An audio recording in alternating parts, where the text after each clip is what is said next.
إن هذه الصدقات إنما هي أوساخ الناس وإنها لا تحل لمحمد ولا لآل محمد رواہ مسلم۔ رسول اکرم صلی اللہ تبارک و تعالی علیہ وسلم کا ارشاد گرامی ہے کہ یہ زکوٰۃ کے مال یہ لوگوں کے مال دولت کا میل کچیل ہوتا ہے۔ یہ زکوٰۃ کے اموال یہ لوگوں کے مالوں کا میل کچیل ہوتا ہے، اور یہ مال محمد اور آل محمد صلی اللہ تعالی علیہ وسلم کے لیے حلال نہیں ہے۔ رسول اللہ صلی اللہ تعالی علیہ وسلم نے فرمایا کہ یہ زکوٰۃ کے اموال میرے لیے اور میرے خاندان کے لیے حلال نہیں۔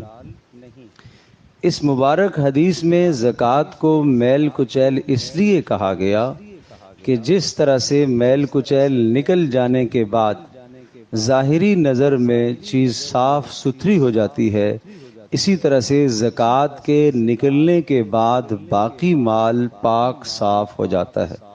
مال کی کمائی میں کبھی کبھار غلطی بھی ہو گئی، جھوٹ بھی نکل گیا آدمی کی زبان سے، کوئی بددیانتی بھی ہو گئی، تو یہ جو دوران تجارت اور کمائی کے دوران جو کچھ تھوڑی بہت کوتاہیاں انسان سے ہو جاتی ہیں، تو زکوٰۃ کے نکلنے سے ان کوتاہیوں کا ازالہ ہو جاتا ہے۔ زکوٰۃ جب نکلتی ہے تو وہ مال پاک ہو جاتا ہے۔ اس لیے فرمایا خذ من اموالہم صدقۃ تطہرہم وتزکیہم بہا وصلی علیہم۔ اے نبی، آپ ان سے زکوٰۃ کے مال وصول کیجئے، اس لیے کہ زکوٰۃ کے مال ان کے مالوں کو پاک کریں گے، اور زکوٰۃ کا مال ان کے دلوں کو بھی پاک کرے گا، مال کی میل کچیل بھی نکالے گا، اور دلوں کے اندر جو بخل ہے اور دلوں کے اندر جو مال کی محبت اور دنیا کی محبت ہے، وہ بھی یہ زکوٰۃ کا مال نکال دے گا۔ تو اس لیے زکوٰۃ کے مال کو میل کچیل کہا گیا ہے۔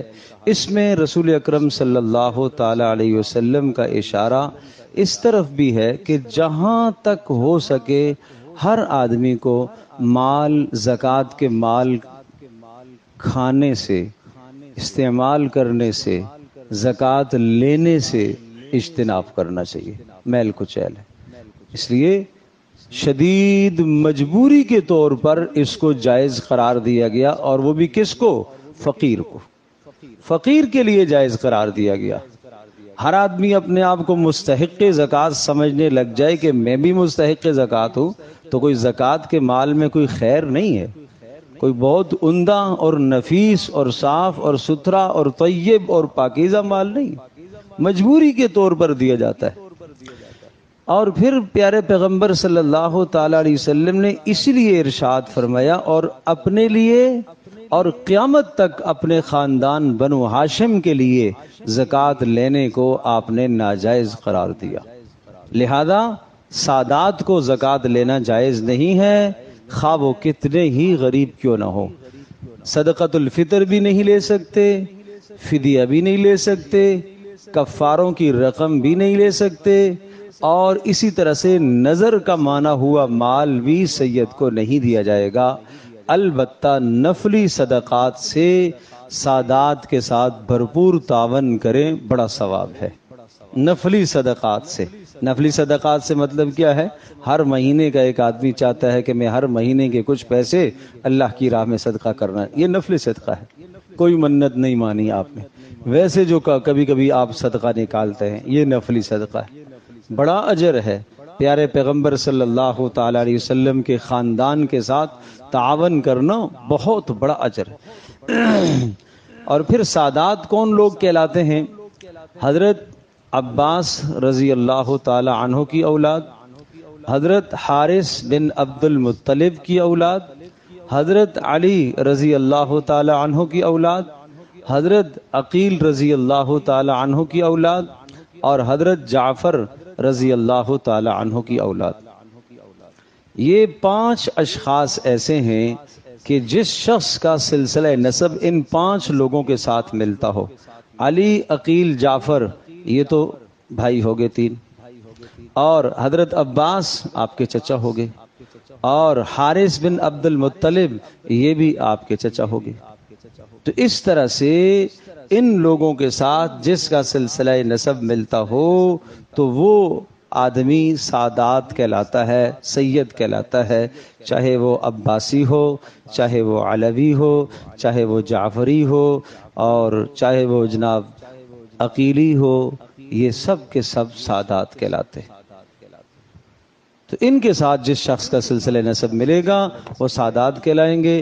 تو وہ خود اگر ان کے پاس یہ نسب نامہ موجود ہے اور ان کے خاندان میں یہ بات چلی آ رہی ہے کہ ہم سادات ہیں، ہم سید ہیں، تو پھر ان کے لیے زکوٰۃ کا پیسہ لینا جائز نہیں ہے، چاہے جتنے فقیر ہوں، جتنے حاجت مند ہوں، وہ زکوٰۃ کے مال سے اجتناب کریں، نفلی مال سے ان کے ساتھ تعاون کیا جائے۔ اللہ نے اگر سادات کو یہ عزت دی ہے تو وہ اس عزت کو برقرار رکھے، اس عزت کو برقرار رکھیں کہ جو اللہ نے، اللہ کے نبی صلی اللہ تعالی علیہ وسلم نے جو اپنے خاندان کو عزت دی ہے تو پھر وہ اس عزت کی لاج اسے رکھنی چاہیے، وہ زکوٰۃ کے مال سے اپنے آپ کو دور رکھے، اس میل کچیل سے اپنے آپ کو دور رکھے۔ اور سید عزت مند ہوا کرتا ہے، وہ غیرت مند ہوا کرتا ہے، وہ اس قسم کی چیزوں میں، اس قسم کے مالوں میں نہیں پڑتا۔ پیارے پیغمبر صلی اللہ تعالی علیہ وسلم کا خاندان ہے وہ بڑا ذی وجاہت خاندان ہے اور بڑا عزت مند خاندان ہے، وہ اپنی اس بات کی لاج رکھتا ہے، رسول اللہ صلی اللہ علیہ وسلم کی قرابت داری کی لاج رکھتا ہے اور آپ کے نقش قدم پر چلتا ہے۔ یہ بات بھی ذہن نشین فرمائیے گا کہ سید ہو کر رسول اکرم صلی اللہ تعالی علیہ وسلم کی سنتوں کے خلاف زندگی گزارے پھر مزہ نہیں۔ اپنا ہی آدمی گھر کا ہی اٹھ کر مخالفت کرے تو باقی کوئی کیا کرے گا؟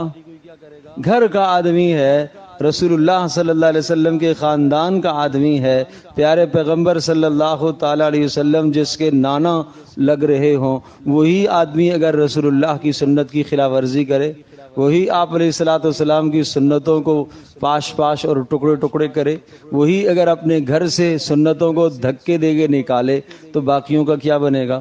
اس لیے سادات کو اس اعتبار سے بھی خیال رکھنا چاہیے کہ رسول اللہ صلی اللہ علیہ وسلم کی ایک ایک سنت کو وہ اپنے سینے سے لگائیں اور عمل کریں، اور مال کے معاملے میں اجتناب کریں، اور باقی اگر آپ کے قرب و جوار میں ایسا کوئی شخص ہے تو اس کے ساتھ آپ نفلی اموال سے مدد کریں، یقیناً ثواب کا کام ہے۔ اللہ تبارک تعالی ہم سب کے لیے سمجھنا عمل کرنا آسان فرمائے۔